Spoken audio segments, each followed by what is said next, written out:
Hello, everybody, and welcome back to this next session of Magnificence.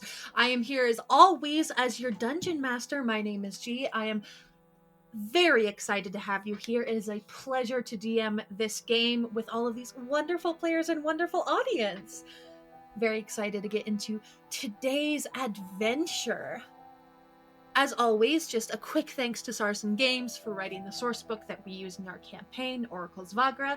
Please check them out if you haven't already. I say this every single session, but I am just truly grateful for their writing of this book and allowing us to use it in this game.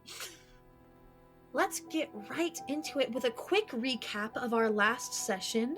We had a bit of a gallivant about the city as our party asked some questions to Duke Leto about the expedition ahead, giving some insights into a bit of a history of his expedition thus far, the creatures that are within and the bodies that are missing from this ancient city, sort of what creatures they'd be dealing with, and the goals of this expedition as a whole. Touching on a point of the inventor Athen Cleary and an invention of hers he refers to as the heart mimic, in some way using the natural vibrations and tremors within Mor Akros in order to draw a bit of a rough map to reach the heart of the city, which is where he wants to go. In the middle of this discussion, a steelbone knocked on the door of Duke Leto's manor, delivering a letter to one Olwyn Tanner. One, a very bureaucratic thank you for your assistance and service to the Empire. Please leave a short survey about our services today, which Olwyn, exasperated, did fill out said survey. Flipping over to the other side to find a coded message from a steelbone that he seems rather familiar with. The two of them, though not standing there in person, somehow having a full-on petty arguments between the two of them. But Olwyn did learn of an interesting tidbit about their destination, Mor Akros, that the entrance is covered in miles and miles of lush green vines that are growing from somewhere within the city itself. What lies within it, and what is causing it? These are questions to be answered as we reach Mor Akros itself. A few more questions are asked of Duke Leto. The payment is decided on 6,000 gold pieces per party member, with half paid up front and half paid later once the completion of the job arrives, as well as travel expenses, rations, all sponsored by Duke Leto and the Witch Queen Sela herself, who is currently in a bit of a land dispute with the young Archduchess Calspira with the recent emergence of Mor Akros. The party departs, splitting off in various groups to attend to the latest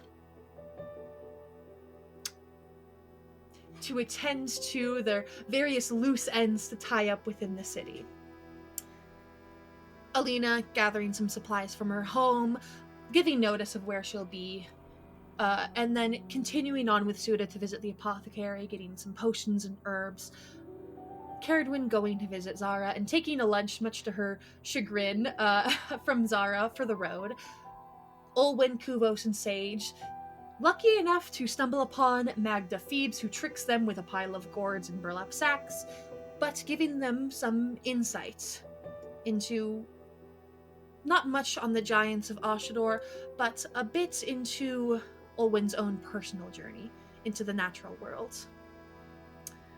With loose ends tied up here within the city, our party goes to return to the stables, Caradwyn having another encounter with the mysterious and threatening Atosh, Blade Atosh of the Reavers, who mentions that there are changes coming within the Reavers themselves and that he wishes to have Caradwyn involved. The little hare returns to the stables with the rest of their friends, and the Moonmoten Vardo is hitched up to the caravan with Duke Leto, as our party finally departs the city, the capital of the Empire Seer's Morning, and enters into Grimhold Valley. Knowing about how long it will take to get to Walking Still and the routes they will take, the party settles in, Olwyn taking it upon himself with supplies he gathered to upgrade some of the party members' leather armor, and various conversations being had. At the end of our session, with Kuvos casting Identify on the strange crystal, Sage noticed a seam in the wall. something to suggest that there is much, much more to this vehicle than meets the eye. So, beginning with our session, we have Kuvos casting Identify on the Crystal Sage, noticing the strange opening in the wall, or at least a place that looks like it could be opened. Olwen working dutifully on this leather armor, upgrading it to studded leather, which role sort of happening off camera provides him enough skill, enough expertise of his craft that he will definitely get it done within the day. So everyone, as we are sitting here in this, continuing this moment of downtime, what are we all doing? Elena has found a couch in the corner of the Vardo. There's a little table next to her. Not table, like a table would tip over, but like a little secured shelf. Mm-hmm. So that she can put like a little drink or something on it. Very cozy. And she's curled up, and of course, being Elena, like, her legs have gone to a very artistic position. Her clothes kind of sweep along the ground. Like, it's a very, if you look over, it looks like a painting. Because Elena has learned how to always look like that because it's your job. Love it. And so she's sitting there and she's reading some... I was going to offer, because we had mentioned that you were probably just reading in the Vardo. Exactly. Would you like to be looking at that research journal? Absolutely. Yeah. Yeah. So she's starting to poke through and just kind of read that journal very carefully through. And if she's reading the journal, she's also pulled out some fool's cap, like some just junky fabric or junky paper, and like a pencil type writing implement. And she's just writing down some notes for herself as she goes. And just kind of watching as Kuvos trying to learn the somatic components of Identify and such, as this is not a spell that Sage has fully learned how to do. It takes too long. She's never really... I can just look it up. Which would arguably take longer, but she is who she is. That gap in the wall catches her eye over Alina's shoulder. And she's just staring, kind of squinting at it for a while. And then she just kind of gets up. I imagine it's only a step or two across, but she's just staring at the wall next to you, Alina. Like, very obviously. Are you okay? What are you... There's a gap here. I'm trying to figure out if there's a mechanism to open it or if it's illusory, something like that. I'm gonna like reach out and kind of try to push at the edge of it. When she points it out, do I notice anything? I think with Sage, like, directly pointing it out, yeah, you can see it. It took Sage having a good passive investigation to notice it, but since someone sees it, pointing it out is easy to everyone else. Got it. So go ahead and make me a dedicated investigation check on this gap in the wall now. Can I help out? Yeah, absolutely. Thank you. And this is happening while Kuvos is casting Identify, because I'm guessing ritual casting 10 minutes. 26. Yeah. Thank you for the advantage. Okay. You're welcome. Wonderful. Yeah. With I didn't even have to inspire 26, with a 26 investigation, you run your fingers across a seam. First, trying to get a sense of how big this opening is. The seam is nearly imperceptible. It's so gentle, the grooves underneath your fingertips, but you feel out the shape of a square in the wall. It's not very big, maybe about 9-10 inches both across and up. And the grooves of the lines give way to grooves in each of the four corners. Not lines, but tiny, tiny dips in the wall, about the size of fingertips.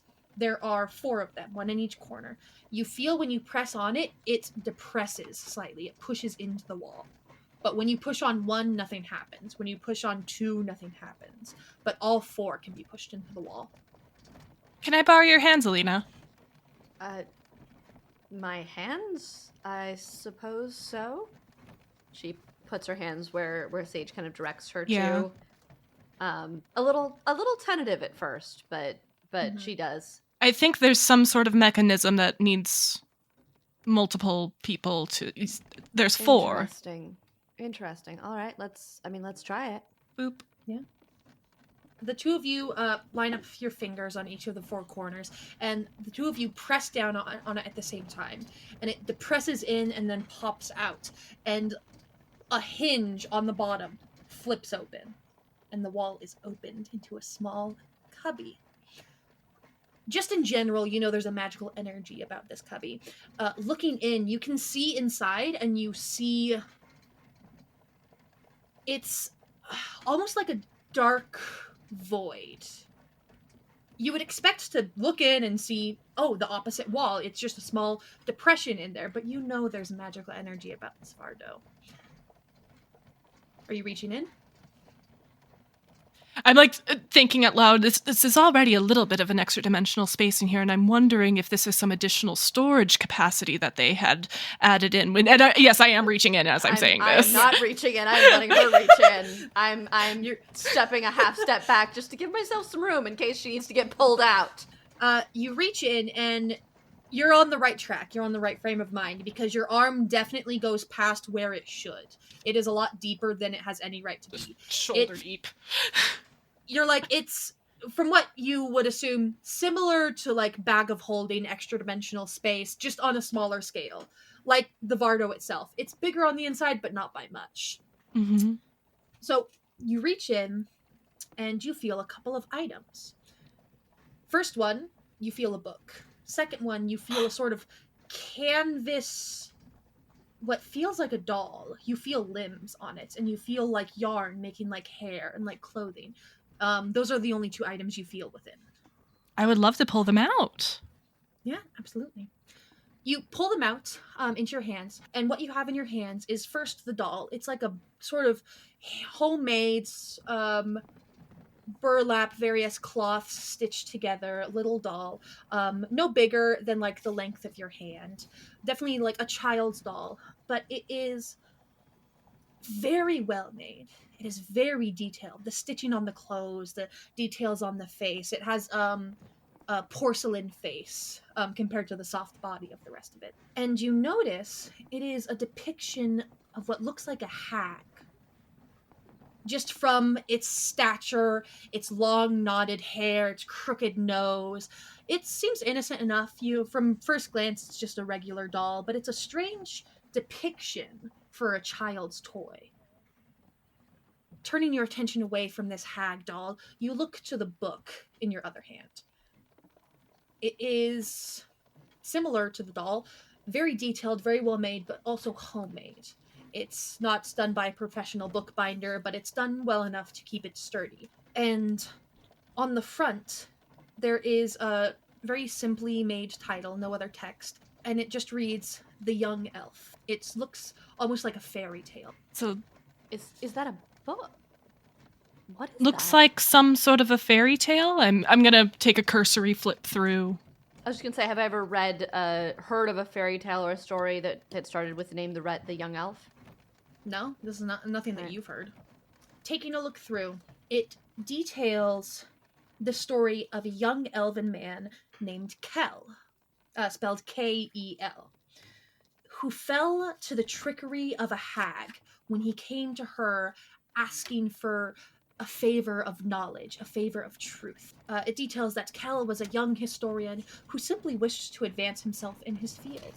But the hag took advantage of his request and locked him in a strange labyrinth of riddles, where each riddle he solved seemed to bring forth an enemy, and each enemy that he defeated brought about a new riddle. Many days passed. He would win some, he would lose some. Eventually, a 3-day period passed where he did not lose a single fight. He solved every riddle perfectly. He defeated every enemy with ease. And after that perfect run of 3 days, the hag finally took pity on the young historian named Kel. And Kel was granted his wish. He received his bounty, a book of legend and history. The illustrations within the book are simple enough, but drawn by a skilled hand. It's the moments that Kel receives his prize, the book of legend and myth. It's a depiction of this young elf holding his hands aloft with a large, large tome floating in his hands, and it glows with power. And the fairy tale ends detailing about how Kel eventually, unfortunately, drove himself mad delving into the histories of this book. And eventually, he disappeared, as did the tome, seemingly to seal it away to protect others from the hag's trick that led him down this dark road. At the very end of the book, you see written in a script unlike the story being told, as if a handwritten note at the very end. And the note, you come to realize, is a riddle. You look at the riddle, and the riddle reads as follows. You saw me where I never was, and where I could not be. And yet, within that very place, my face you often see. And that is all you find within the book. This is sage bait. Calling you out. What was the riddle? Also potentially Elena bait. I was like, oh, let me just do a cursory flip through. Long pause, pulls out reading glasses, much more closely flipping through. While you're reading the book, Elena picks up the doll and just kind of holds it in her hand, weighs it, kind of flips it back and forth. Ugly little thing. Owen looks up from where he was working to realize that his party has found a secret door and pulled mysterious objects out of it, and is going to say, where did the two of you get that? Extra dimensional space. Just still looking straight at the book, no eye contact with Olin. There's a space right there in the wall. That black Well, the area. whole Vardo is an extra dimensional space, but it's there. Well, I mostly mean, is that safe?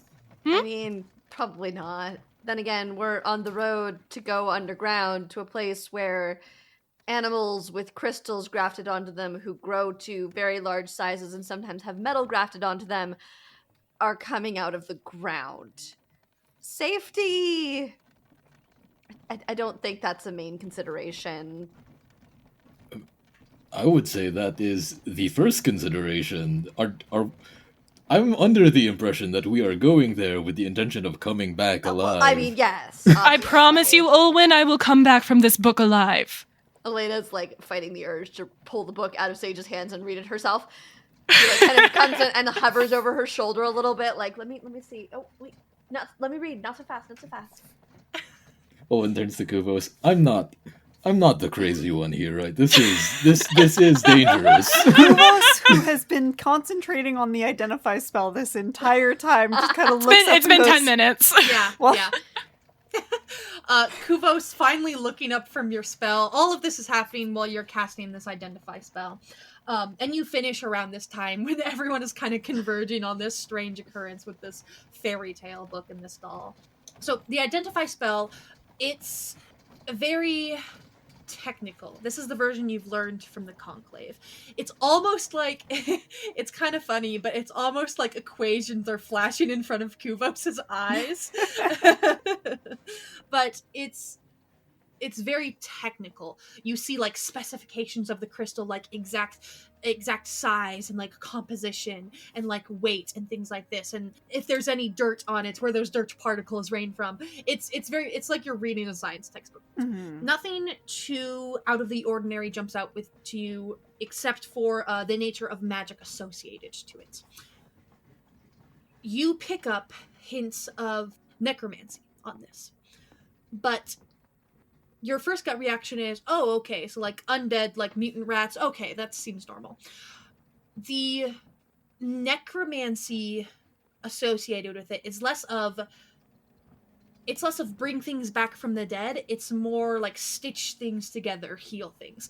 It's necromancy in the way that things like spare the dying are necromancy, rather than raise dead. So it's still that same type of magic, but it's very specifically one kind of that magic.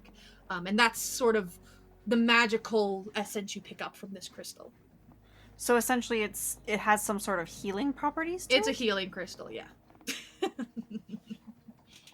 He's gonna look at it puzzled for a moment.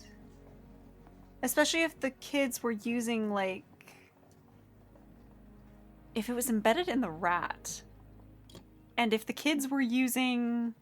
Were the kids using the crystals, or just, like... The kids were using the blood of the creature.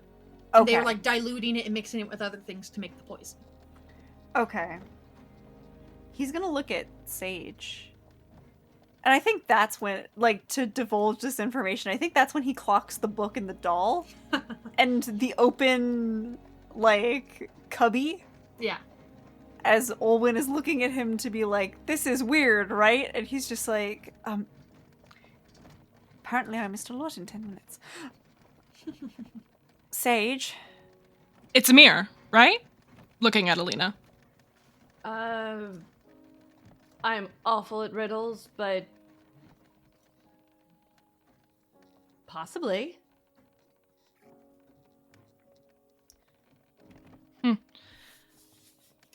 Is the riddles ever said out loud at any point? I don't think we have. I I don't don't think We have Okay, not. All right. Yeah, how loud are the Also- shenanigans getting? At some point, I assume one of us up on the roof will I like, feel like poke, Sage is pretty loud. poke down through the little. I'm wondering, it's Kel possibly. If people came to him for answers, that's the patron, right? Riddle. Could We're be. solving riddles now? That's... Kuvos turns to Olwen and goes, well, until Sage gets out of this obsession. The crystals have healing properties. That creature didn't look like... Well, I guess if whatever they did to it, maybe the crystals were meant to keep it alive during the process? Possibly. I don't know how they would have been utilized by the creature. What do you mean healing properties? Like potions, healing spells? They are healing crystals. So, would I be able to do some sort of arcana check to figure out how this would be utilized? Yeah, you can go ahead and give me Arcana just to kind of, for Kuvos to go over the information in his mind, try to piece it together. Yeah. That's a nat 20. Oh! All right. Kuvos doing all the equations in his brain. Something Olwen said did resonate with you, of not necessarily outward healing, but keeping the thing alive. That makes sense to you, because the light within these crystals was only there when the creature was alive. It was actively moving around and reacting to things around it. Once the creature was dead and the crystals were like removed, they lost their light, they lost their warmth, like they essentially died with it. It's gives you the impression these were something to aid the creature it was attached to, though its use now that the creature is dead, the crystal's detached, the light's gone, is probably no more. Okay. You may have a point there, Olwen. They may have been attached to the life of whatever they were embedded in. So, once we removed them, it doesn't look like they're working anymore, but whoever's putting these crystals in these creatures are putting them there with the intent to keep these creatures alive despite their destructive effects. I mean, we did cut open that thing's stomach and... I'm sorry, you said whoever And put them in? We don't know that. They seem to grow from it within. Well, something must be in having these things grow on these creatures. They're not natural. Like a seed bones. seed planted inside of it, maybe. Like, above chat, because I have a metaphor in mind, is talking about, like, organs okay. Is that a line or a veil? I forget. That's not anything I have listed. No. Okay. Well, I was thinking something similar to an umbilical cord. Mm-hmm. As strange as that sounds, it's keeping this thing alive because it can't be alive without it. Possibly connected to where the crystal comes from. Maybe. Hmm. Because it has... This thing should be dead when we were cutting it open. It has bones that have no place being there. Its skeletal structure is not going to have it survive. It wasn't eating anything. The stomach was empty. It shouldn't be alive, but it is. It has to get energy from somewhere. Exactly. Oh, there's so much to think about. Do you think 3 days? Well, first of all, riddles aren't knowledge, they're just a game. Well, that's not necessarily true. Stories, riddles, things like that, they were often passed down by mouth long before we ever wrote anything down, and that's how a lot of people were taught. And their security. Think of it like I think of them as wordplay, and I'm more interested in the tales themselves, not just a catchy little phrase, but... Alina makes a solid point, especially if someone who's not interested would give up easily. They can be great code or protection for important information. Well, let's take a step back real quick. Where do you find that riddle anyway? Was it in that storybook? What riddle Here. are you talking about? Owen takes the book and begins very slowly. At some point, Elena gently takes it from him, and it goes like this: "You saw me where I never was, and where I could not be, and yet within that very place, my face you often see." Suda, it shouts down her guess almost immediately. The windows are open, yeah. Yeah. Reflection. Yes, that's same page, Suda. Is there a mirror in the Varda? I'm so glad you asked. There indeed is. You look upon Suda calling down the word reflection. Yeah. You all look around the Vardo, and you see on one of the mural painted walls there is a small mirror, 2 feet tall or so, foot wide. It is not hanging off of the wall. It is on the wall. It is, what is the word I'm looking for? It's sealed on the wall. It's part of it, essentially. Mm-hmm. You can't take it off. Embedded. Yeah, Yeah, there you go. That's the word. Thank you. But yeah, there is indeed a mirror. I'm going to touch the mirror. Look at it first. Don't touch it yet. Just look at it. Elena reaches out to try and grab Sage's hand before it touches. I'll allow it. Have you never investigated a magical dangerous object ever in your life? Look first, then smell. Use all of your senses before you interact with it physically. It's how you keep from getting cursed. Have you been cursed? Oh. Sorry. If I was, I wouldn't know, right? You often know. Carrie is watching through the sunroof now. People are shouting about being cursed, and Matt, I'm like, what the hell is Asuda's going on? head's opposite side, Kuvos, I'm sure you got some basic training in how to handle potential magical Identify objects. doesn't bother with it. Identify doesn't tell you if something is cursed. Not just No, identify, but that's where the just in training general. comes in, Sage. Yes. When you're interacting with a new object that you don't know for sure what it is, first you use your eyes, you investigate the thing, you see, does it feel like there's a vibe? You might use the magic to sense if there's detect magic around it, if you have that available. Then you smell to see if there are any strange scents, any strange sounds. Use each of your senses first. And then, finally, only then, often in a glove if possible, then perhaps you touch the object. I'm not putting rocks in my mouth. Magda tried that, and it's not going to work. Rocks? I'll cast Detect Magic. All right. Well, there are minerals that are very good for you. Owen in the back. What's wrong with rocks? What's wrong with licking rocks? God. Oh, man. Okay, cool. Sorry, horn in the background. It is a ritual, so it's going to take me 10 minutes, but I do it very reluctantly. Yeah. So yeah. Owen has good eyes. He'll just look at the mirror to see if there's anything weird Yeah, with it. I mean, you look in the mirror, it's your reflection. It just looks like a mirror. I'm not sure what we're... It's going to be questionable we're if I'll be able to interested in pick this. up on any extra magic, considering that we're within an extra dimensional space, which presumably is going to be radiating conjuration magic, but... Yeah.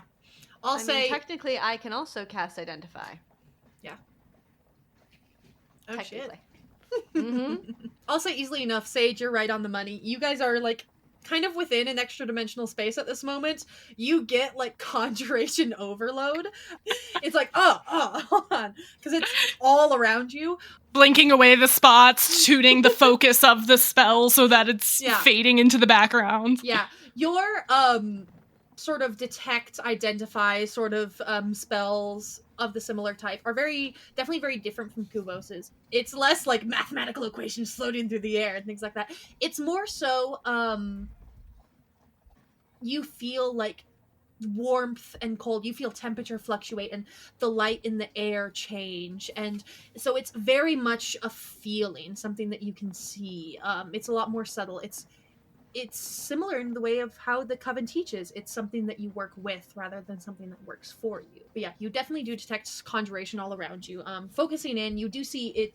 There is some coming from the cubby that you guys just opened, aka an extension of the extra dimensional space. And there is some within the mirror as well. There is definitely the riddle has led to this mirror. You are sure of it with this detect magic. Wait.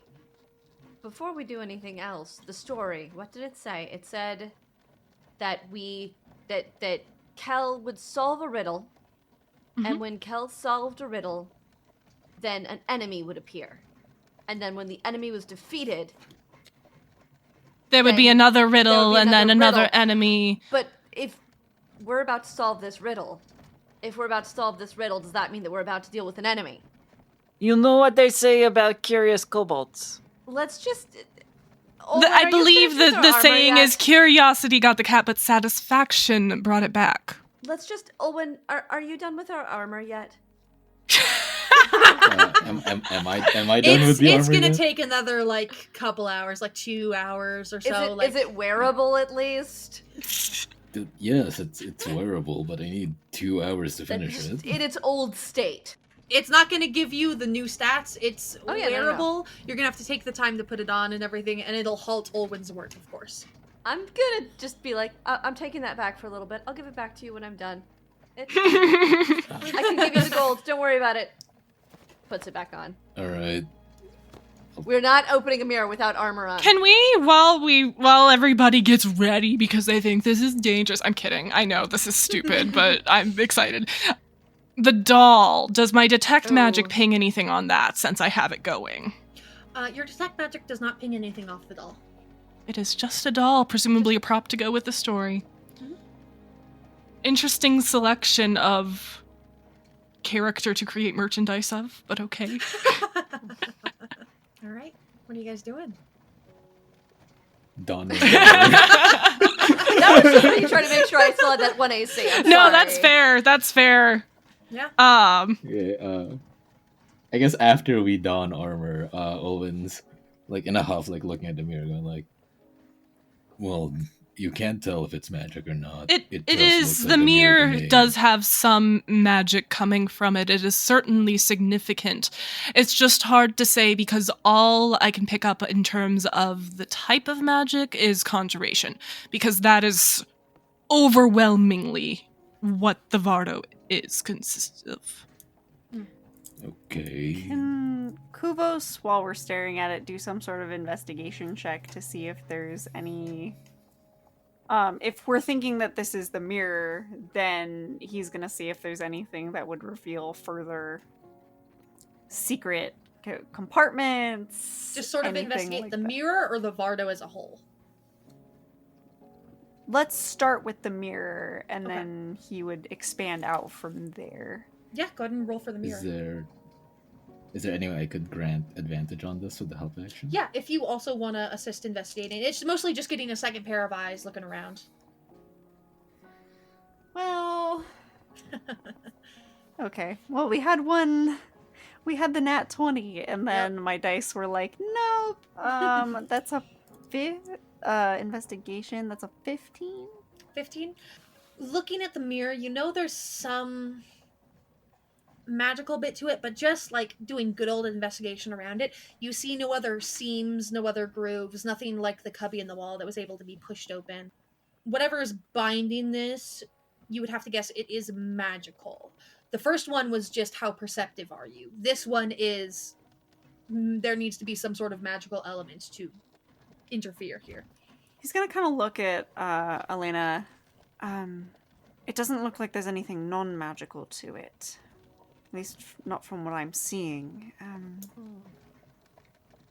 You're not detecting any magic aside from conjuration.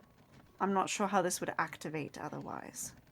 I don't know. Is there some kind of check I can do to see, is this like could I do like an arcana check to try to get some more specifics from my detect magic possibly, or? I will say the assistance of Kuvos' investigation kind of pointed out this one isn't physical like the cubby, this one's more magical, and your detect magic that's still up. All Sage is able to figure this out in her head. The first one was just perceptiveness, as I said, getting it open with 2 pairs of hands. This one is, like I said, magical intervention. Something here has to be dispelled. Interesting. I mean, If everybody is okay with it, actually, I have an idea that I'd like to try first if we're going to be cautious about this. I would like to hold up the hag doll in the mirror. Yeah. You hold up the hag doll. See its reflection in the mirror. Its sort of weak fabric neck kind of lost to the side. Mm-hmm. Kind of perk it back up. Yeah. You just hold it up in the mirror. Nothing happens. Okay. Just your reflection. I will proceed to touch the mirror, but I get the feeling that this thing that needs to be done is not a thing that I can do. Yeah. But we'll see. You touch the mirror. It's cool, cold glass. Your reflection comes back at you as normal. Do I get the sense that something is locked away as an abjuration wizard? I'll say with that, kind of combined with your detect magic that you've had going on, just to ease your mind a bit, it doesn't feel, there feels, this is more instinctual. It's not malicious, really. You don't feel like I will just blatantly say, I feel like my suspicion is perhaps, I don't think Sage knows in character what spells Kuvos has. But me and Emma out of character have joked about how Kuvos has knock and I'm an abjuration wizard. I feel like we might need a knock spell here if it needs to be dispelled. Yeah. I mean, you guys are... It's sort of the 2 wizards of the party here, like with your combined efforts and questioning of this. You guys are in an escape room, essentially. Mm-hmm. There's many tricks and questions and mysteries, little ones about this Vardo, and you can expect there's many, many things that will be discovered, but it feels almost more whimsical than anything else. You guys are in an escape room right now, essentially. Mm-hmm. Kuvos is going to look at Sage, and if she kind of explains that she thinks a knock spell might be appropriate here. It's like, I feel like there's something that should be dispelled, and dispelling magic isn't something that I have been able to do quite yet. Working on it, but my expertise is more locking things away, literally. I do arcane locks as a way to raise funds when we're not working for a very wealthy duke. So undoing them is not something I'm accustomed to.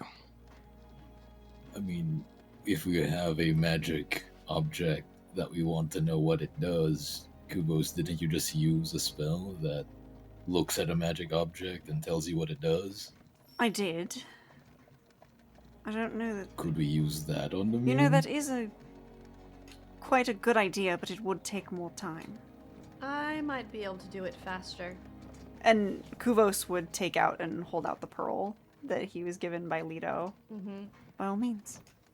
Elena takes it, and she also pulls out her lyre, her instrument. holding the pearl, strumming as true stands. The music kind of floats through the air, and if you could see it, it almost kind of wraps around the mirror and just like tries to envelop it and get a sense of what it is. Yeah. I very much enjoy watching this with Detect Magic up. I imagine it is very pretty. Yes. Yeah.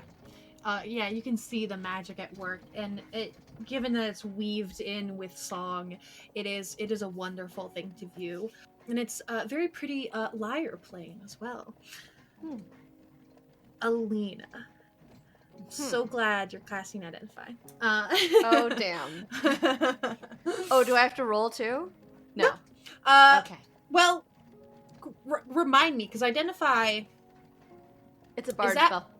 Is that? Oh, it's your bard spell. It's not from It's a a bard subclass spell, feature. Tight. No. Yeah, you're cool. So, the Identify, it similar kind of in a way to Sages, where it's more of like a feeling rather than like a thing to wield. But it's less something you see; it's more things you hear. The soft melodies repeating notes back to you that translate themselves in your head, giving you information on this object. Identifying, you basically get back just information of conjuration magic, of this being extension of this extra dimensional space that you're within, and it is being held. This is like a solid confirmation for you. It is being held right now by this powerful spell that needs to be dispelled. Magical dispelling, like it needs to be removed in order to gain access to whatever lies beyond it. It is not allowing anything in unless that happens. I will say with full confidence with your identifiers that you gather. The fun thing, Alina, about you casting Identify with this. Oh dear. In order to cast Identify, you have to focus on the object. It says it's a touch. You have to focus on it. You have to touch it. You have to be familiar with it. It is so subtle that you honestly don't notice it at first. But given the nature of the spell and the focus needed to cast it, you're looking at your reflection in the mirror, and for barely half a second, almost completely unnoticeable, your hair is parted differently from how it actually is on your person. But as I said, that passes extremely quickly. Within half a second, you blink and everything's fine. And for a second, it confuses you. But other than that, nothing else peculiar strikes you about this mirror. I kind of run my fingers through my hair a moment and just shake it off. So I think you were right. We need to dispel the magic, I believe. I don't have anything that can do that, though. I don't either. Mystery for another time, I suppose. Well, I have... If it was for sure a door or hiding something behind it, I could use the knock spell, but... It's probably more of an abjurative ward than a lock.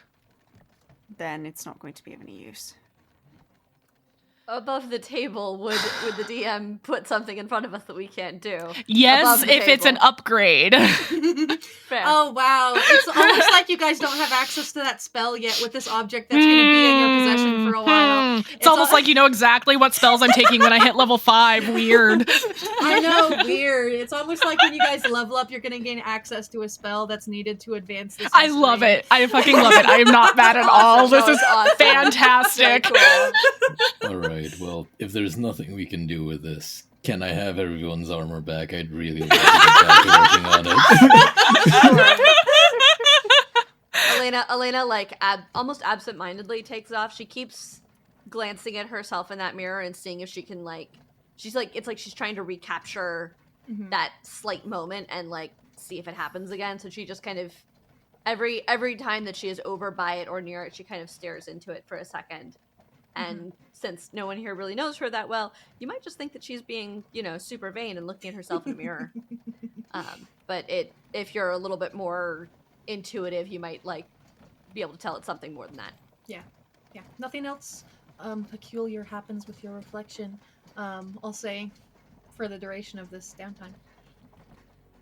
With that fun mystery discovered and now in your guys' back pockets, something that will haunt Sage until the mirror can be investigated further, there is still, obviously you guys are still within this downtime, so anything else that you guys care to do while we're traveling before we kind of move along with the journey? The moment Olwen finishes the armor, because I think he gets lost in it a little bit. It's a it's a task that's very important to him.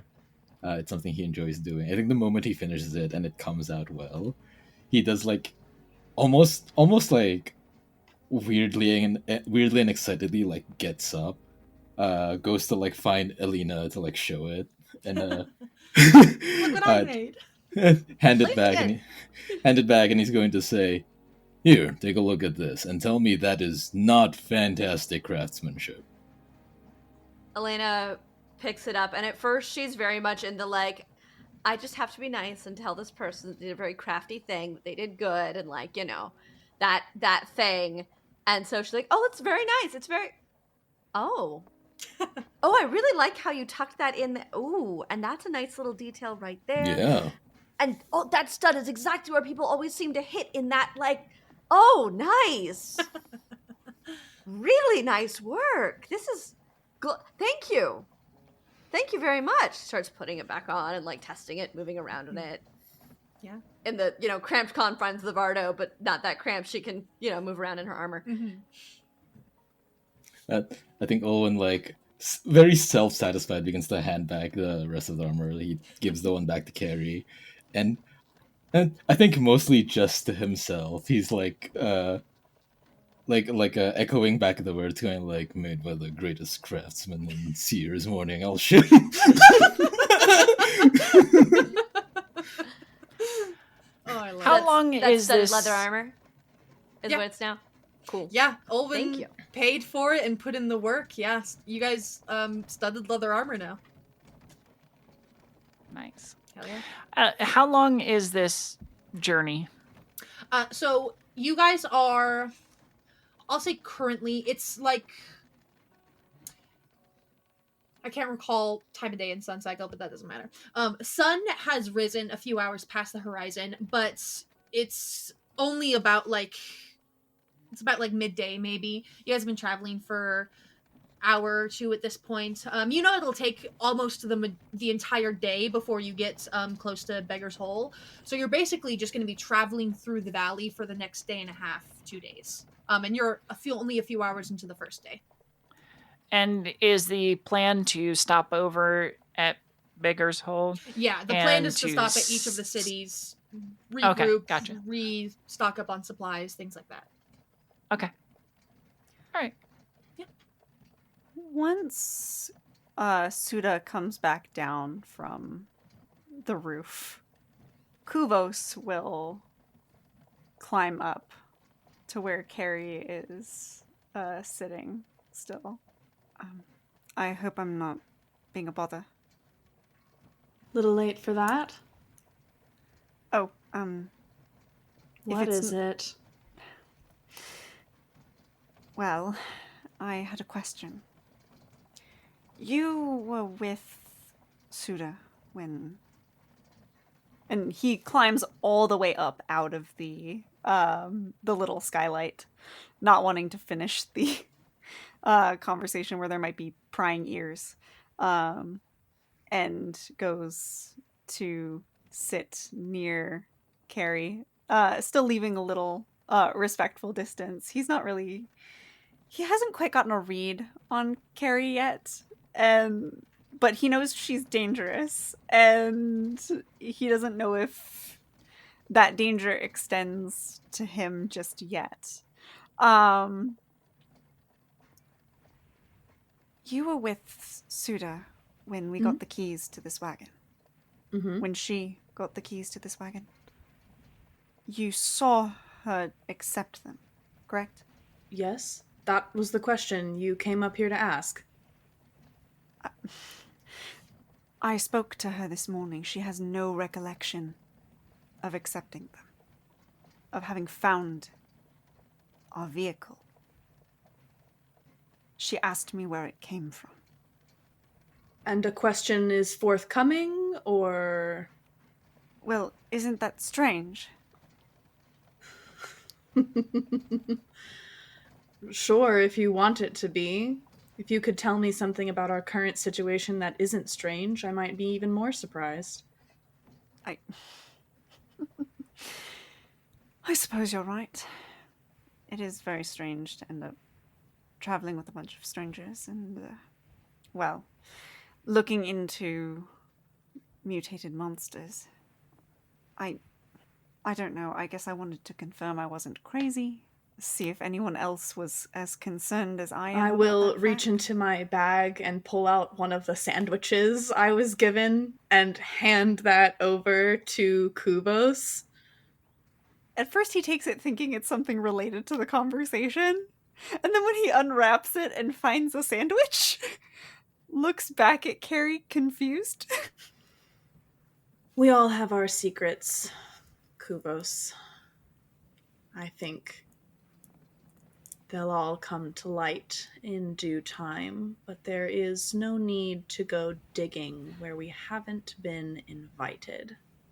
You don't know what you'll find. I don't. But sometimes ignoring what's buried is just as damning. And he looks at Carrie, like, holds up the sandwich and is like, where did this come from? Zara, wanted to make sure you ate something. Ah. And he kind of processes that for a moment. Takes a bite of the sandwich. You seem very concerned with Suda. Is there a particular reason for your concern, or do mysteries eat at you the same way they eat at Sage? Suda reminds me of a very dear friend from when I was in school. And I don't know, she says that she's not the same person.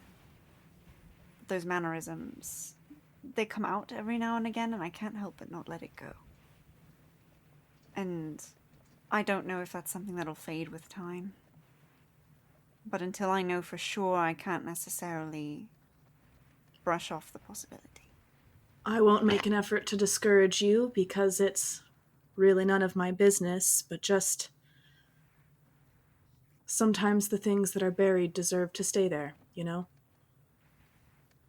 It's true. I suppose if that's something that she wants to bring to light, then she will. But that doesn't mean I can't speculate in the meantime. Takes another bite of the sandwich. Have you ever lost someone important to you and thought that they might come back? Probably. Usually, if that possibility is there and they were very special, you don't really let that go. Good luck. And he nods and holds up the sandwich on his way back down the skylight and goes, when we get back, we'll have to swing back around so I can thank Zara personally. She's a very good cook. Yes, she is. And he nods and then descends back down the skylight. Hell yeah. Anything else from anyone? Any conversations to be had? Any things to do? Owen would like to find Kuvos at some point. Yeah, he climbs back down holding a sandwich. Making his way around. Yeah. Kuvos, there was something I wanted to tell. Is that a sandwich? I went to talk to Carrie, and apparently... I will drop another sandwich through the hole. It just lands on the top of Kuvos' head. Flap, flap.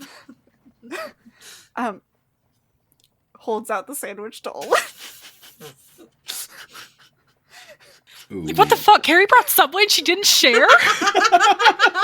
Carrie stopped at Subway before leaving town. Oh, man. Thank you. So there was something I've been meaning to ask you about. I think I mentioned it offhandedly when during the whole event in the plaza. Right, you said I could do you a favor. Yes. And I'm not going to ask you to do anything for free. If you have what I'm looking for, I'm more than willing to pay you back in whatever way you wish, whether that be info, gold, a favor in return. What is it? You've seen the type of magic that I perform, and I'm sure I don't do a good job of hiding the fact that I'm looking for something. But in the conclave, were you ever taught anything about this type of magic? Were you ever taught studies on old stories, myths, things of that nature? I mean, DM, was nature magic really... Kuvos' understanding of the natural world, rangers, druids, anything of the like, is a very, very, very bleak and negative one. Surprise, surprise. You are taught that they are people who stand in the way of progress, people who stand in the way of change. That they are not friends of nature, they bend it to their will and use it for their own selfish gain. That people like druids are abominations walking this earth that are not of the natural world, and their mere existence is an offense to arcana in general. The Conclave is extremely, extremely, extremely anti-druid, anti-nature.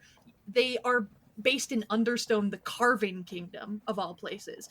The entire place is made of stone and unnatural, sharp angles. It is an enemy to the natural world. Everything Kuvos has been taught is that this man standing in front of you, Olwyn Tanner, is the enemy, simply because of their pure lack of selflessness. That Olwyn is selfish, that their command of nature is selfish. It's unnatural, all of that. That is, Which is your teaching. especially interesting because everything he's observed about Olwyn has been the exact opposite. And as he thinks back on it, as Olwyn prompts it, there's this hesitation to Kuvos. He's used to just spitting back information when he's asked a question, repeating the textbook. But he looks at Olwyn, who has been nothing but kindness, and especially after describing that in order to cast magic, he finds this connection with nature in order to harness it. It feels wrong to tell him that he was taught to think that that those ideals are the enemy to the natural world themselves. And he sort of swallows it back and looks back up at Olwyn and says, let's just say they weren't positive. I'd like to hear it anyway. Even if they are lies, I'd like to know, because there might still be something there. I will be honest with you, Kuvos. I know that what I'm looking for is probably not the type of thing that I can find very easily, and I'm sure there's many things that I don't understand. I am not a learned man like you are, or even like sages. But I need to know. We were taught to think of that type of magic as the enemy to progress. That it resists change. That it is selfish in wanting to keep its original form. And to use that magic in such a way was to be an enemy to the arcane. If that's the view that the Conclave would have had, record of this type of magic, its stories, its culture, its identity, would that have been something they sought to hide or destroy? That's a good question, and probably something Kuvos has never thought about, because in his mind, the Conclave is a haven for knowledge, and they would never destroy anything like that. So he says, I doubt they would destroy those records. I'm sure did not have access to all the knowledge that the Conclave has to offer, especially since I am lower rank. Elena's been listening, like half listening in as she reads, but at the statement, like, I'm sure they wouldn't destroy those records, she just kind of sniggers. And Kuvos kind of, if Alina's not trying to hide it in not any at all. way, Not at all. kind of looks over his shoulder. Those who control libraries' knowledge, there are always records they destroy or hide or obfuscate in attempts to control the narrative. It is a very rare individual who allows all knowledge to be seen, even when it makes them look shameful. A friend of mine taught me that once. Well, then if it existed at all, there would be some sort of record. Especially if they were trying so hard to get rid of it. Sometimes you discover something important in what they try to hide. Okay. Well, thank you, Kuvos, and thank you, Elena. What would you like in exchange for this information? And Kuvos kind of looks at you strangely as like, I didn't really give you any information. Did I? I mean, I don't have what you're looking for unless there's something else that you needed to show me that you were looking for. But you have given me information, Kuvos. Olwen thinks to himself for like a little bit at like Kuvos' like confusion, and tries to like find a delicate way to say this, which he's not gonna be good at. Let's be honest. And he's going to say, Kuvos, you are aware that most people like me, we're not taught the same things that you are.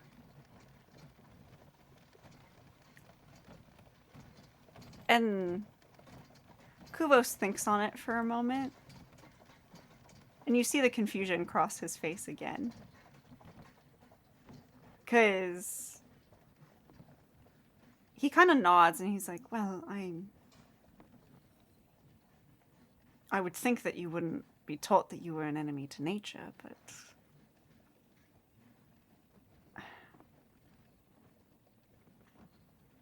I would think that common knowledge is common knowledge, is it not?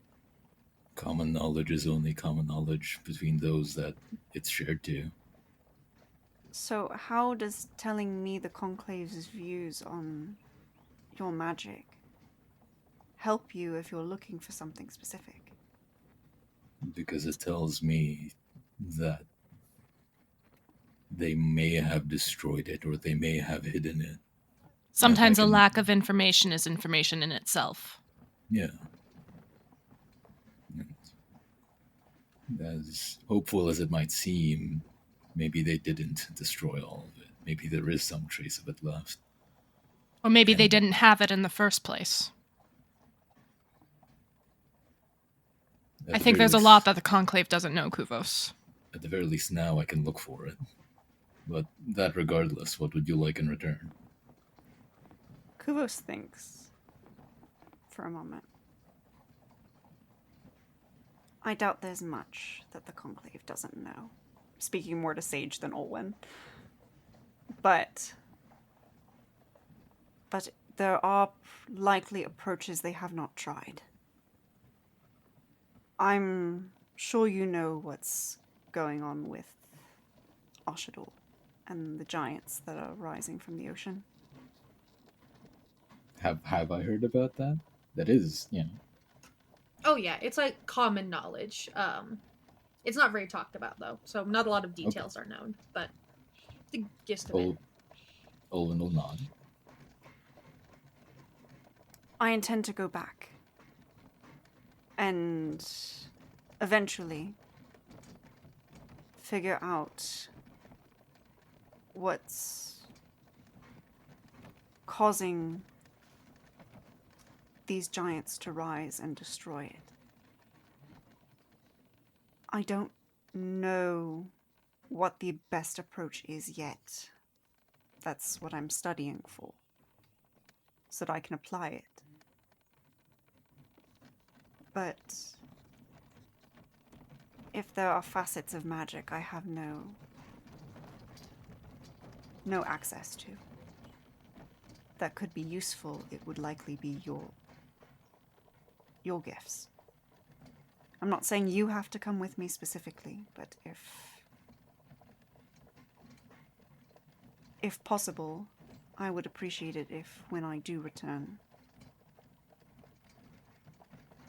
you pass on either some of that knowledge, or if you do not want to come yourself, send someone with me that would have it, that could assist.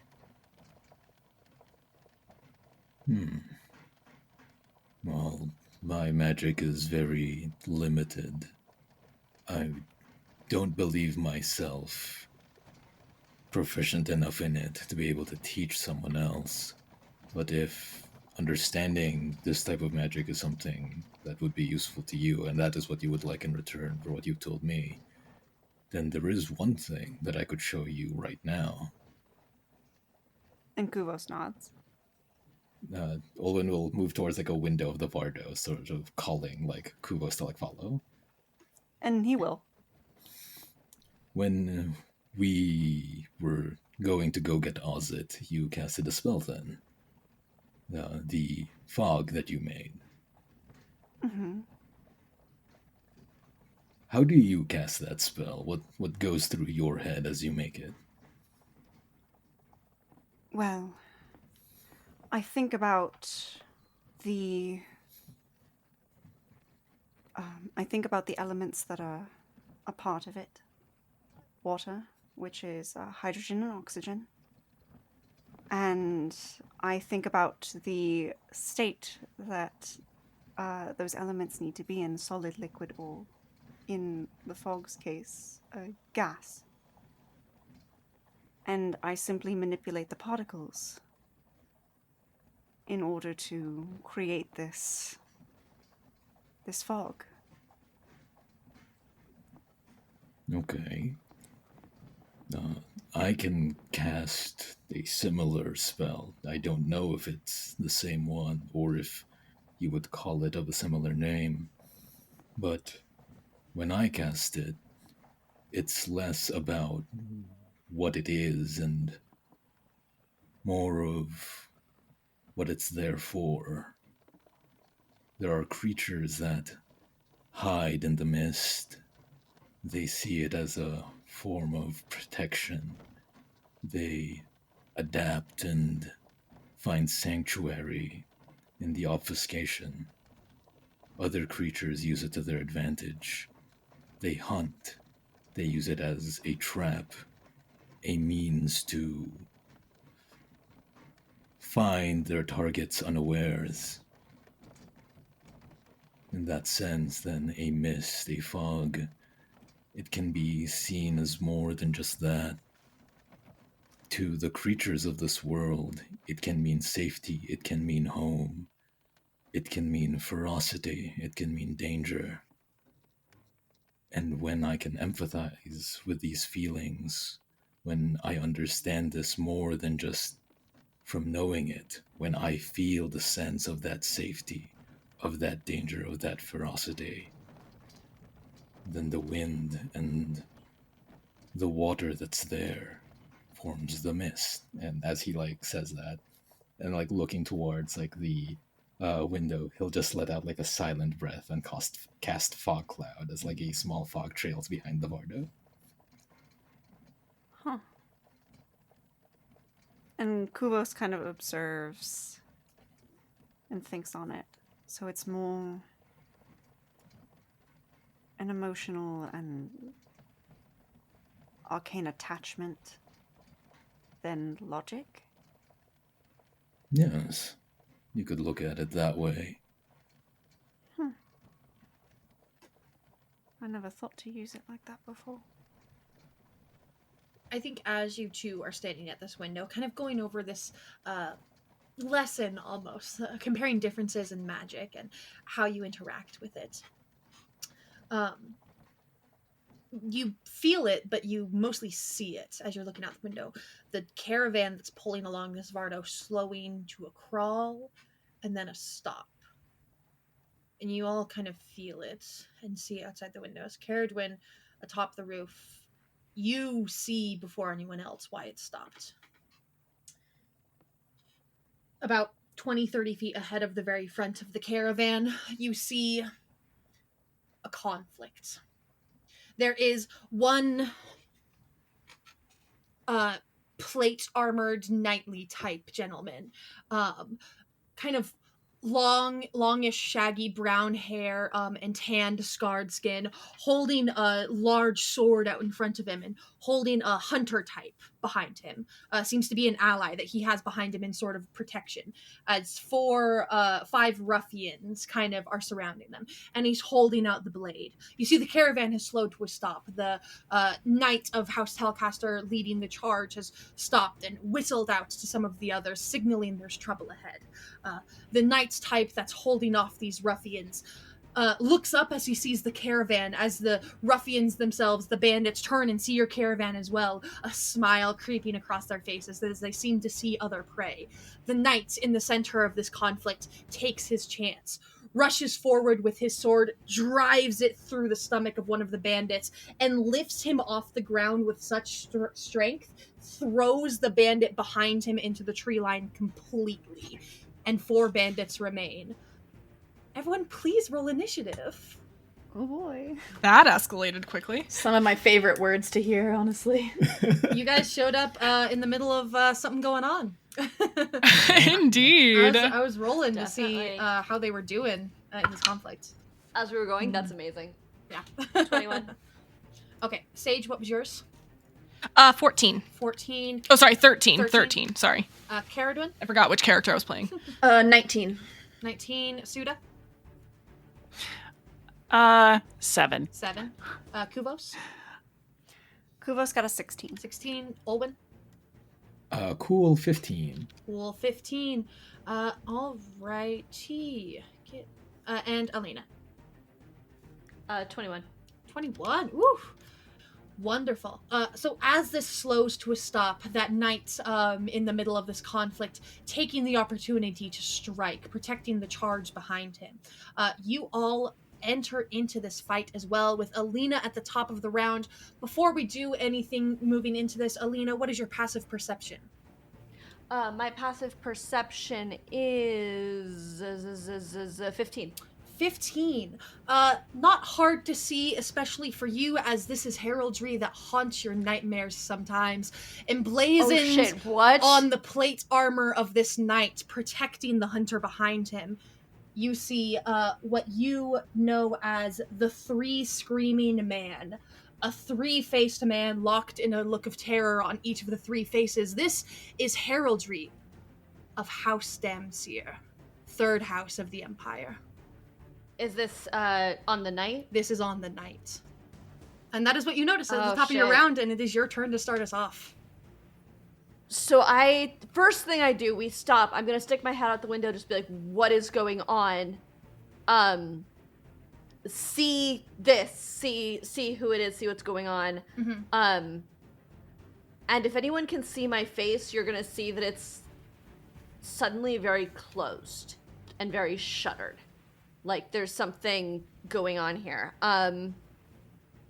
And then here, I've got a weird set of things I want to do. Tell me if I'm doing too much. You're good. Go ahead. I know that I had my horse. I had talked about having bring along my second favorite horse.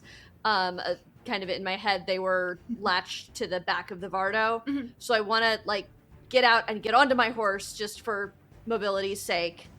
Mhm. And then I want to cast, using a subclass, detect thoughts at the knight with the markings. Okay, wonderful. So, first things first, I'll say 10 feet of movement, exit the Vardo, go back around, get on your horse. You will use your horse's speed. I'll let you reference whatever the speed is. So you'll use the speed as you're on the back of this horse. Using your action, because that's an action, correct? To detect thoughts? Okay. To cast the spell? Yeah, yes. I believe so. What's the range on that again? Just working from memory, I think it's 30 feet. It is 30 feet. So you will have to use the horse's speed to get a bit closer. Got it. Give me 1 second. You're about 40 feet away right now, I believe. D&D horse speed. And horse has 60 feet of movement. Okay, yeah. So you are, where the Vardo has stopped, you are 40 feet away from the knight. Some of the bandits are a bit closer, but you're 40 feet away from the knight. So you can jump out of the Vardo, so I'd want to use horse, loop around. Yep. That extra 10 to get close enough. I want to get within 30 feet so I can cast Detect Thoughts on that knight. Wonderful. Okay. Frickin'. And that is a wisdom save for him? Sorry, I should have looked this up before I pulled it. No, you're good. I got the spell in front of me now. Wisdom 14. Okay, and con for you. Mm-hmm. Cool. That was a reaction. Ooh, this may be. Oh, don't reload. I rolled a 7, but con is... Oh, wait, I'm sorry. That is a wisdom. Wisdom, sorry. Thank you. 8. 8. That is a failure. Please roll a d8 for me. Yes, ma'am. Yeah, you guys haven't seen this yet. Yeah. Mm-mm. That's not where it's supposed to roll. Stuff's happening. Oh. That is a 2. That is a 2. Oh, that is not a good one to get. Oh, shit. Ooh, this is fun. Before I describe everything that's going to happen now, please roll me a d4 as well. Okay. Is this another psychic-y thing? This is affecting duration. Duration, okay. 2. 2. Okay. First things first, we'll resolve the detect thoughts, because that's going to happen before this effect happens. Yeah, he fails to save. So you almost slingshot your mind forward and directly into his. And the immediate thing that you grab is focus. Dead eye focus. He is calm and collected as he wields this sword as an extension of his person. And he watches each of the bandits with a cool gaze. He is aware of your presence, but he has only given you a passing glance. He is focused on what is ahead of him. He is sure of himself, and he is protective, holding one arm behind to the hunter behind him, who you do see is at an injured state. That is the initial, surface level. That is kind of what you gather in terms of thoughts and feelings. Absolutely up to you to dig further. Just let me know if you want to do that. It is after you cast this, and you get that sense, you share the thoughts of this night before you. The edges of your vision become dark. There is sun above you in the sky, though overcast. It is bright outside right now, but everything grows darker around you. It is dark and it is cold, and you can feel it pressing against you. Your head, your chest, your throat. It feels suffocating. Has it always been this cold outside? It makes it feel like you can hardly breathe. All you see is darkness. All you feel is cold. Alina, for the next 2 rounds, you have disadvantage on all ability checks. Heard. You rolled a really bad one. Yeah. I'm sorry to say. So at the end of this round and then end of next round, this effect shall wear off. Got it. And I'm trying to remember for the pushing deeper. Is that an action? I'm pulling it up right now to double check for you. Yeah. As an action, I can shift or probe deeper. So it'd have to be next round. Yes, so next round you can probe All deeper should you wish. Got it. I think that is it for my turn then. I'm just standing there, and if we're all in battle, so you probably won't notice, but Elena, as this is happening, her eyes kind of flicker slightly dark, and she shivers. Yeah. That's probably the only outward sign that anyone has of what's going on so far. Yeah, wonderful. Caratwin, you're up next. How much do I care about what's happening, honestly? I mean, they're blocking your path, so... annoying, I guess. Haven't gotten finished getting paid yet, and that is kind of in the way of getting paid. I think with the annoyance of this is a holdup on this thing we are trying to accomplish, I've been spending a fair amount of time in contemplation of this new little symbol artifact thing in my pocket. Recently pondering the fog created out behind the wagon, but thinking about all kinds of fog really as I do so. I don't know how much you'll allow me to just sort of hop down from the top of the wagon. I don't know if you want me to. Yeah. To You're not check. super high in the air. You slide down the side, yeah. I'm not trying to do anything real fancy with that either. Just sort Yeah. of like boop down. I will move forward. 5, 10. Yes, so that there are 3 of them. Yes, within 30 feet. And this is a not terribly conscious action. I am moving on instinct. But I would like to cast Bane on these 3 obstacles. Absolutely. Remind me of the save for that. It is a Charisma 13. Charisma 13. Okay. You see 2 of the ones that are caught in sort of your 30-foot area are a bit beefier than the others. Not ones, though.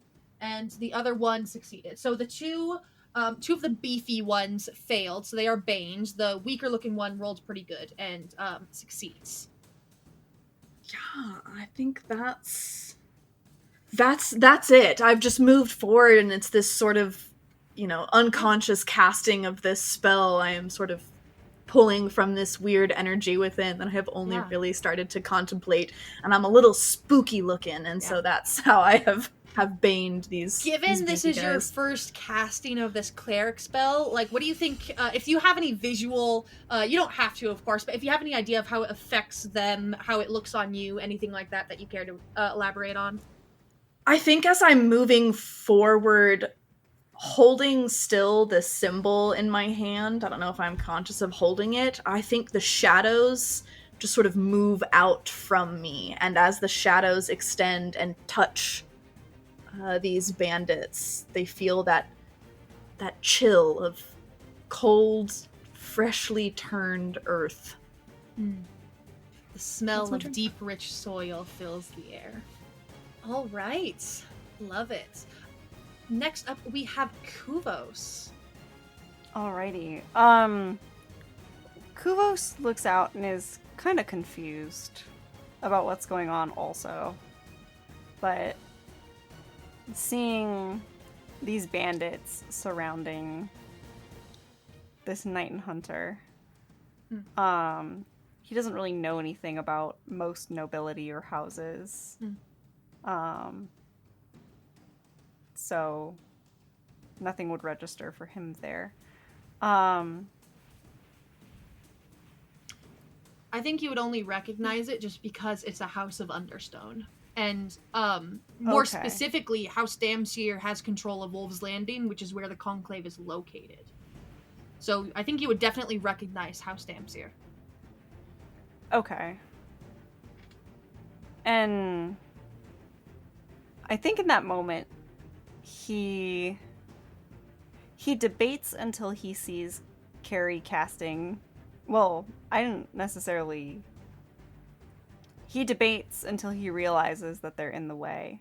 And is like, well, whichever side we take is what side we take. And he's going to cast Mage Armor on himself.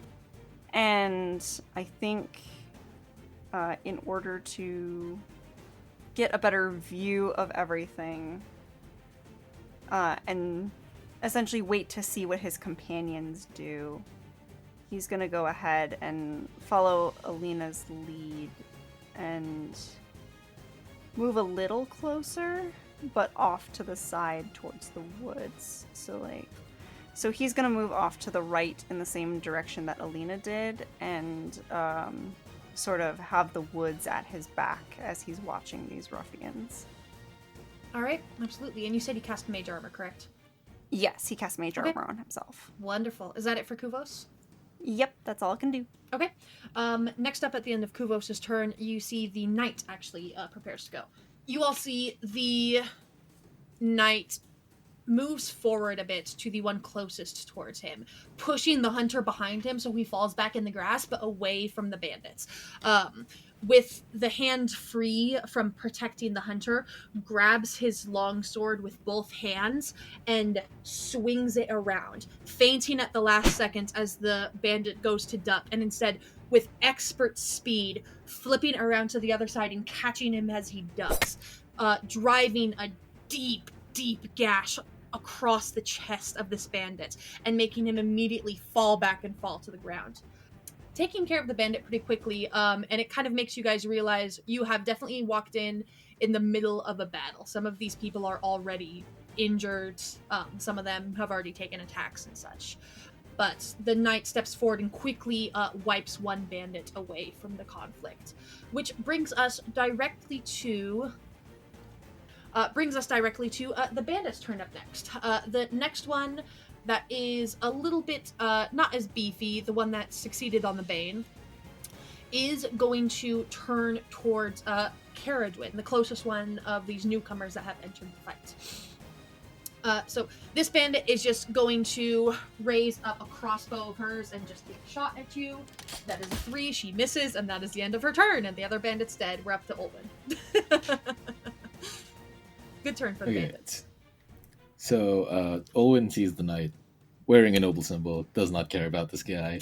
Hunter guy. Does the hunter seem like a normal guy? It's just being attacked. He doesn't look like terrified, he just looks battle weary. Definitely someone with battle experience, just got unlucky during this fight.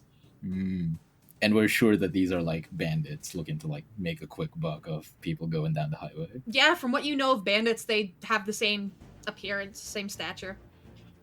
Okay. Olwen is going to rush forward to the left side of the road, sort of going into the grass, towards like the left side of the bandits. He is going to pull out another seed, and as he bites it to his mouth this time, it germinates and wraps its roots around one of his arrows as he casts Ensnaring Strike as a bonus action. So as he pulls back on that arrow, sort of looking towards the bandits here, I'm going to hold an action to fire it, and I will fire it if Olwen does not like their answer to his question. Yeah. Okay, Olwen is going to ask the question, this is not going to end well for you. Run now. Make me just an intimidation check. Wow, why am I doing this? I don't know, man. Natural 20. Natural 20! You see this, like, squishy bandit. This is, like, one of the squishier bandits that, again, they've already been battling for a bit, is a bit injured herself, sees the arrival of all these people that start helping the knight they were attacking, turns around and runs into the tree line. And disappears. And one bandit is eliminated from the board. How do the other bandits respond? The other two... the other two, since you weren't directed at them, they don't flee, but that nat 20 intimidation has gotten to them.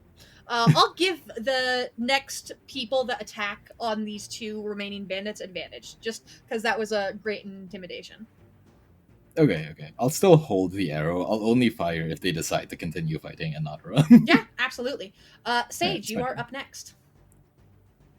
All right. The remaining bandits, as well as the hunter and the knight, are all clustered pretty closely together. I believe I should be able to get all of them. I would like to cast Sleep, which is anybody 20 feet from a point that I choose. So I believe I should be able to get all of them and not any of our party members in a 20-foot radius. Yeah, there's the two remaining bandits kind of standing like 5, 10, 15 feet away from each other. If you kind of go off to the right side of the road where the two remaining bandits are, they're more towards the right of the road, I'll say you can definitely finagle it in a way. I I'm okay with getting the hunter and the knight as well. I believe I can get all 4 of them. Oh yeah, because it goes from lowest to highest. Yeah, so yeah, if Yeah. you want to capture all 4 of them, absolutely feel free. Because we don't know what's going on here. And I think this is typically the coven response to bandits is just go to sleep. We're going to keep going. I feel like this is like an automatic, like, oh, sleep spell. Sleepy time. Yeah. Okay, that's a much better roll than the first time I cast this. That's 18 hit points worth. 18 hit points worth. Very close to the 1, but they are just a bit too high. God damn it. Okay. That was my action. I can't cast a spell as a bonus action because I already cast a leveled spell. So I believe I am going to duck behind the Vardo here. Even though I already had mage armor up, because you don't have to get ready if you stay ready. And then my turn. All right, wonderful. It is the 2 remaining bandits' turn next. The one closest to the knight is going to make an attack, and does actually. Let me double check this. Bane? That one is under the effect of Bane. You are correct. I was checking a reaction from the knights, but honestly, he may not even need it. And misses. The effect of your spell blinds him momentarily just in time for the knight to duck out of the way of the blade. So that one misses. I believe that releases my held action. That does indeed. Okay. That is 14 to hit. 14 to hit. And that is the one closest to you. It's the one that swung at the knight. The one that swung at night, you're correct. Yeah, because the readied action was if they don't run. And, You are correct, he was the first one who reacted. Yeah. That does hit. Okay. So this is ensnaring strike. He needs to make a strength saving throw or be restrained. All right. Okay, with strength. And fails. Wait. So. He takes 11 points of damage. Woo! This bandit who was already pretty hurt, taking a good chunk of damage. And the other remaining bandit, the one that has not swung yet, is going to do the same, but is going to turn around and retreat again back towards the ones that are attacking. This one is going to run towards you, Olwen, since you just fired that arrow. So it moves 5, 10, 15 feet towards Olwen and is going to attack. And misses horribly. God damn. Yeah. All right. It's because I'm so spooky. Yeah, it's because you're so spooky. Even with the second attack, with the Bane, there's no way, even if it got the minimum Bane, it would still miss. So, both attacks miss. And that is Suda's turn. So I'm excusing her very low initiative by saying that she has found someone in the convoy, driver or whatever, them presenting, that she is heavily hitting on when all of this goes down. Oh. So she is completely occupied when this combat starts off. But she snaps to attention when the fighting kicks off, sees the bandit going for Owen, leaps ahead, and I'm just going to fire off an Eldritch Blast. Why not? Yeah, go ahead. Pretty hurt already, so who knows? Or we can have a natural one. That's fine. Oh, yeah. Swing and a miss. It hits Olwen instead. It's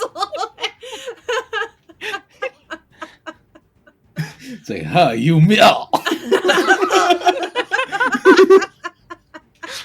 Oh, sorry. Does no damage. Simply for comedic effect, it does hit Olwen. Amazing. Yeah, anything else from Suda? Nope. Perfect. Alina, you're up next. At the end of this round is when that effect is going to wear off, but it is still clouding you heavily. Elena is still visibly shivering, but she's sitting on her horse. She's staring, like her eyes are locked on the knight. She's not even paying attention to the bandits or the ranger, none of it. She's just locked on the knight. And she pushes deeper with that detect thoughts. All right, yeah, wonderful. You Now, must correct make a me if I'm wisdom wrong. saving throw. Digging deeper alerts it to your attempt, correct? If you probe deeper, the target must make a wisdom saving throw. If it fails, you gain insight. If it Either way, succeeds, the target knows you are Either probing way, the into its target mind. knows you are probing. Okay, yeah, wonderful. So I will go ahead and make that roll for him. That was wisdom, you said? Wisdom, yes. All right. You go to dig deeper, past this focus in the midst of battle, past this calm, cool, calculated strikes. Having just dodged this sword, you see he brings up his own blade, locked in a cross with this other bandit in front of him, holding him back. And you see, as you attempt to probe deeper, you feel the spell fizzle as he looks up above the blades that he holds, locks eyes with you, and pushes farther into the bandit as he refocuses. Cool. Okay. Cool. I think that is probably all I've got. Technically, but as I lock eyes with him, like it is definitely just one of those like icy moments staring at each other. Yeah. For a split second. And yeah, that's it. And this is all stuff that, unless you guys are all paying very close attention, you may not even notice. Oh yeah, in the midst of battle. Like, we're in the middle of a battle. You have no clue. Yeah, way too subtle. Yeah. Caradwin, you're up next. Other than the fact that she's not actually visibly fighting. Yes. Okay, I think I will take a glance back at Suda and her terribly missed Eldritch Blast and sort of roll my eyes. Okay. On that point, I do have to bring this up. That does the negative or the natural one does trigger that. What is it? Echoing soul, isn't that? Intrusive echoes. Yeah. You are correct. So I have to roll a d6. It's a 1. Yay. Oh boy, oh boy, oh boy. Where's the thing? I'll find it, but go ahead. Go ahead. So yes, just taking a moment to be like, oh, get your head in the game. And I will move forward the 5 feet to close with the bandit who was attacking Olwen. And I will just go in with my sword for a little stabby stab. 19 to hit. Absolutely. Delightful. So that'll be my d6 and then some sneak attack damage. It's a really good roll. 2 5s and a 6. So Yeah. 19 points of piercing damage. Done for. Dead. Yeah, just coming in through the back, just in between the ribs, dropping this bandit where he stands. Yeah. All right, so I rolled a 1.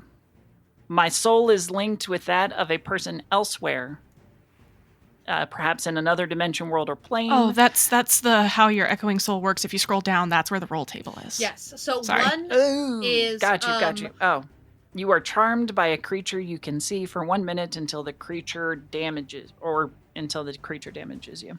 which I think based It on is who your you were choice. attacking last and Yeah. where your direction is, would have been, since we'll kind of retcon this a bit, would have been prior to Caradwin attacking, it would have been the bandit on Olwen, but Caradwin sweeps in and kills that bandit. So it really only lasts for a few seconds that you're charmed by this bandit before he's taken out.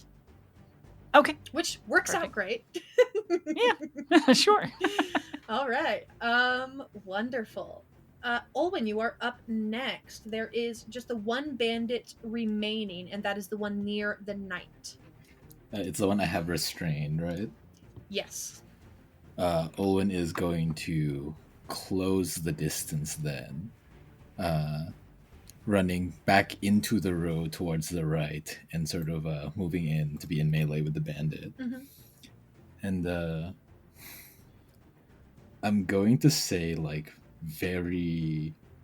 I don't know how quietly I can say... Actually, no, it's pretty loud, right? This is like a fight. Oh, There's yeah, a chance like metal the knight clanking. does... Yeah.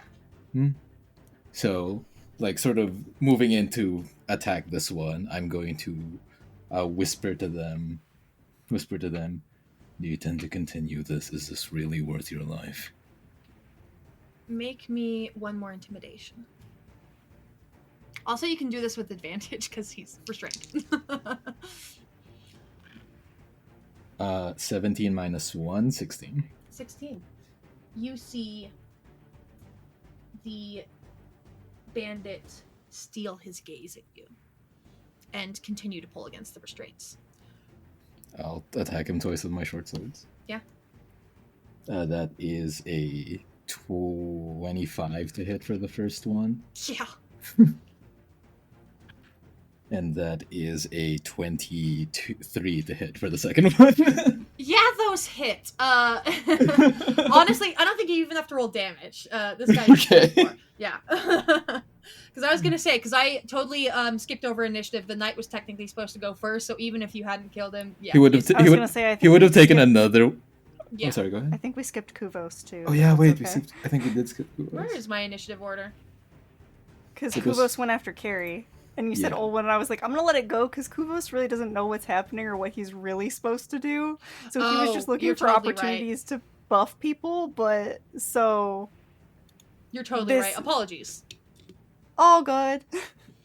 But bandit's dead.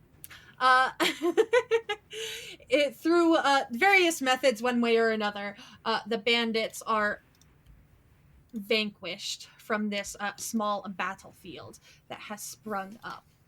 And it is as this fight ends, the knight, who has merely a few scratches about him, stands to his full height, shakes his sword to the side to shake some of the blood droplets off, and smoothly and quickly sheaths it at his hip.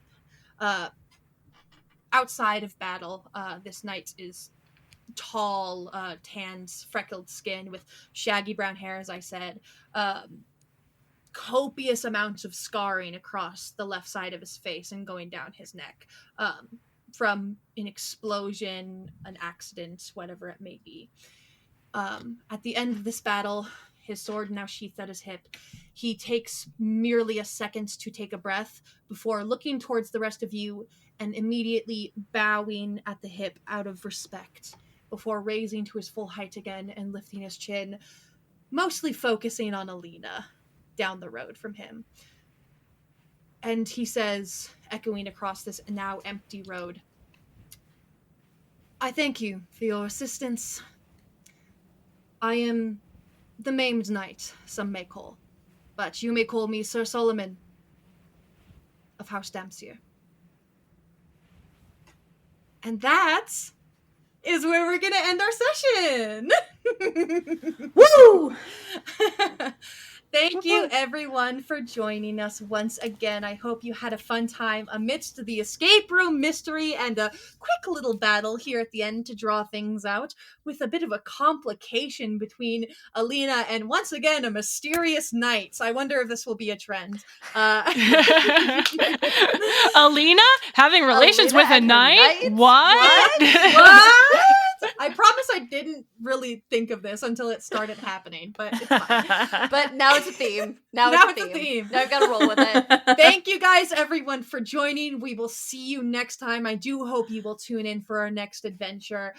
Bye-bye. Bye.